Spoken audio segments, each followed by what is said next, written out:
KVS में full mistake plus half mistake.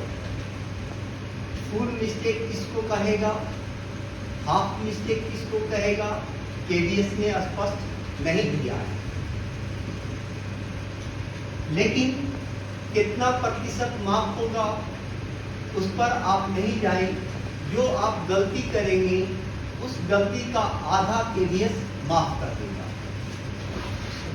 और speed निकालने का फार्मूला उसने दिया है total character minus number of mistakes गुने 50। मान लिया जाए कि कोई लड़का 10 गलती किया तो 10 गलती में दोनों मिलाकर के फुल मिस्टेक और हाफ मिस्टेक मिलाकर के उसका 10 गलती होता है।